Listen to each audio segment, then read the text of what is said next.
Assalamualaikum warahmatullahi wabarakatuh. Saya Samsuciana dari Lokal D yang ber-NPM 2040501139. Di sini saya akan menjelaskan sedikit tentang Undang-Undang Nomor 32 Tahun 2009 yang diubah menjadi Undang-Undang Nomor 11 Tahun 2020 tentang Undang-Undang Cipta Kerja. Undang-Undang Nomor 11 Tahun 2020 tentang Cipta Kerja yang terdiri atas peraturan-peraturan memuai pro dan kontra dari berbagai pihak. Salah satunya persoalan dampaknya pada masa depan pengolahan lingkungan hidup.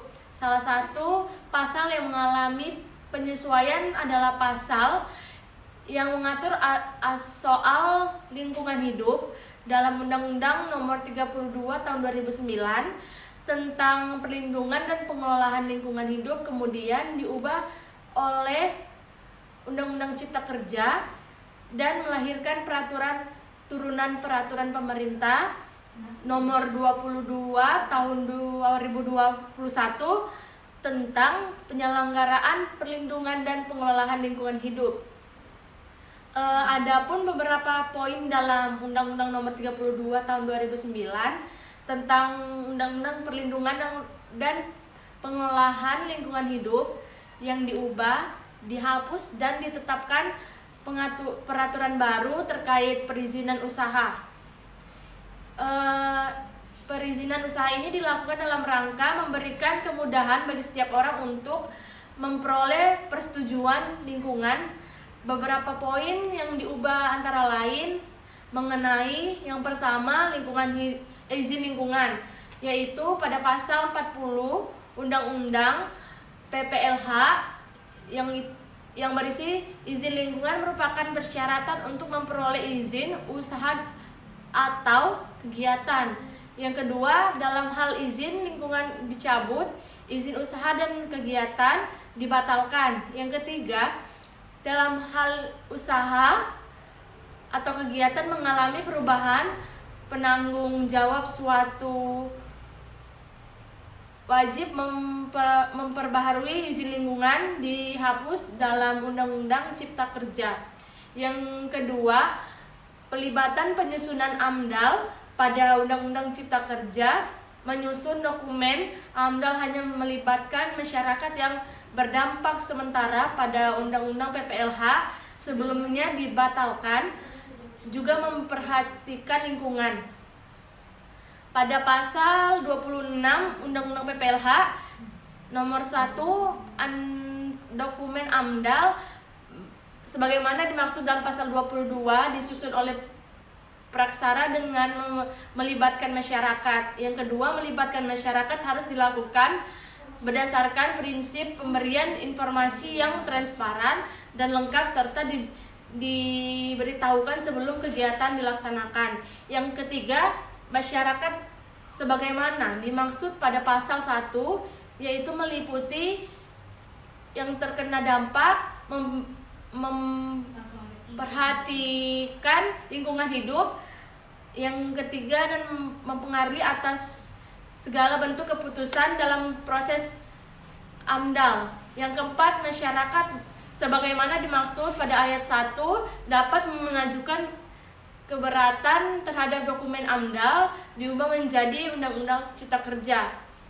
Dokumen AMDAL sebagaimana dimaksud dalam pasal 22 disusun oleh praksara dengan melibatkan masyarakat.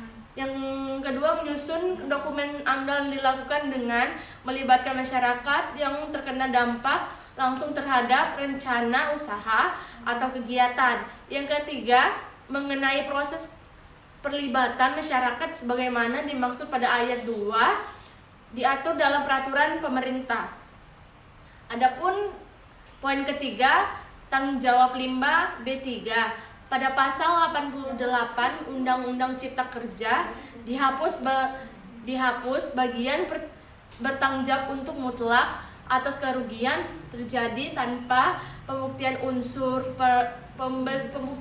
kesalahan. DPR sahkan revisi Undang-Undang Pembentukan Peraturan Perundang-undangan pasal 88 Undang-Undang PPLH. Setiap orang yang tindaknya usahanya atau kegiatannya menggunakan B3, menghasilkan atau mengelola limbah B3 yang menimbulkan ancaman serius terhadap lingkungan hidup, bertanggung jawab mutlak atau kerugian yang terjadi tanpa perlu pembuktian unsur kesalahan.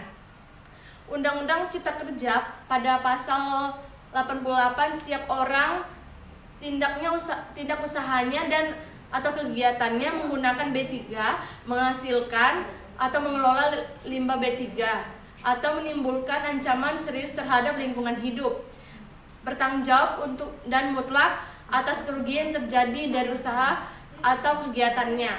Adapun poin keempat, pembekuan atau pencabutan izin Menko Polhukam Bakmia bakal diberi kewenangan penyelidikan pasal yang mengatur soal pembekuan dan pencabutan izin lingkungan dihapus di Undang-Undang Cipta Kerja pasal 79 Undang-Undang PPLH.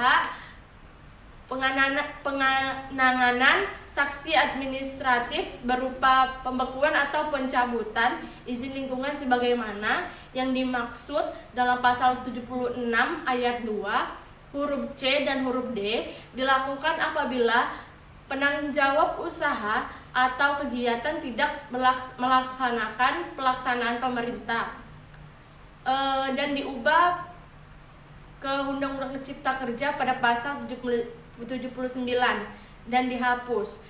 Pendapat saya mengenai beberapa pasal di atas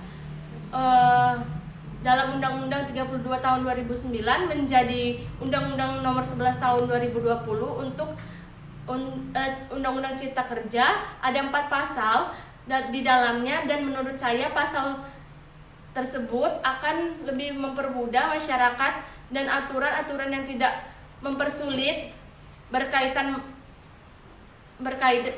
dan memberatkan masyarakat, dan tidak memberikan dampak kerugian antara satu dengan yang lain. Mungkin itu saja dari saya, kurang lebihnya mohon dimaafkan. Wassalamualaikum warahmatullahi wabarakatuh.